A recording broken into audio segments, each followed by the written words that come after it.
నీతిమంతులు సింహం వలె ధైర్యంగా నుందురు. సామెతలు 28:1. శిలువ రక్తం చేత కడగబడి పరిశుద్ధపరచబడిన వారే నీతిమంతులుగా తీర్చబడితిరి. నీతిమంతుల వేరు కదలదు, నీతిమంతుల వేరు చిగుర్చును. నీతిమంతులు మొరపెట్టగా యెహోవా ఆలకించును. నీతిమంతులు విడబడరు, భిక్షమెత్తరు. వారు భూమిని స్వతంత్రించుకొందురు. ఏమి తిందుమా ఏమి త్రాగుదుమా అని అధైర్యపడకము.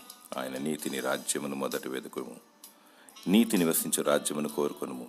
నీతిని కృపను అనుసరించు వారు జీవమును ఘనతను పొందుదురు. నీతి న్యాయములు కలిగి దేవుని మహిమపరచుము. నీ నీతి, నీ భక్తి, నీ విశ్వాసం, యథార్థత నీకు ధైర్యమును కలిగిస్తుంది. ప్రభుని యేసుక్రీస్తు న్యాయవంతుడు, తీర్పు తీర్చువాడు, దహించు అగ్ని. ఆయన పరిశుద్ధుడు. మనమును పరిశుద్ధంగా ఉందాం. నీతిని జరిగించి బ్రతుకుదాం. దేవునితో సహవాసం చేస్తూ వర్ధిల్లుదాం. నీతిగా జీవిస్తూ ధైర్యం గల ఆత్మను దయచేయమని ప్రార్థించుము. దుష్టుడు పారిపోతాడు. దేవుడు నిన్ను బలపరిచి దీవించునుగాక. ఆమేన్.